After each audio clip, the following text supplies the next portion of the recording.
to was called Second Wind Cottages. It's a program in Newfield that houses homeless people. And they wanted to add 12 cottages to their facility to house additional homeless people. And turns out the town of Newfield didn't want that to happen. But it also turns out that the town of Newfield doesn't have zoning.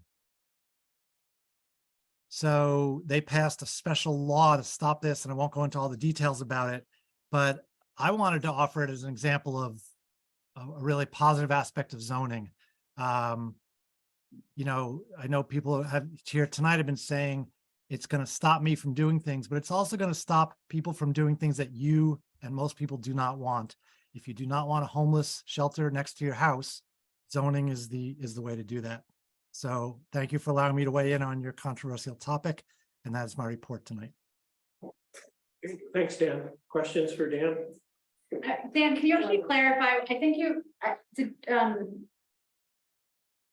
I'm sorry, I don't know how to say this. I think, did you misspeak when you just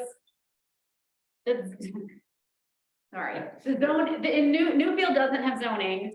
And so the example was that a project which is for the public good and social welfare was not able to happen because there was then a local law rather than zoning, which would have said this is okay. Is that what you are? So there's no zoning, which more or less means you can do what you want as long as it's within the health department regulations, et cetera. So by right, a homeless encampment should have been allowed there, but the neighbors didn't want it. So the town went ahead and just passed what's basically a spot zoning or something, some equivalent to that.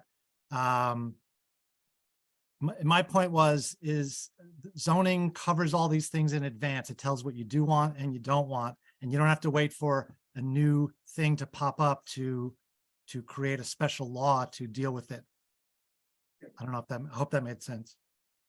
So like, there's no, without the zoning, there's no guidance about the size or the, right, is that?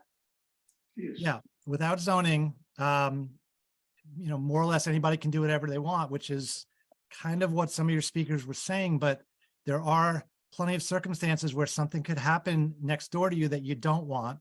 And the protection in that situation is zoning. So I was speaking. I was just clarifying that the second one cottages would be something that we would want, but I don't want that to be on record as an undesirable development. And I knowing you, I don't believe that you would have said that. So I just wanted to clarify since this is recorded. Yes, my point is that zoning lets you say what you do want and you don't want. Right. I can't do it, yeah. Dan?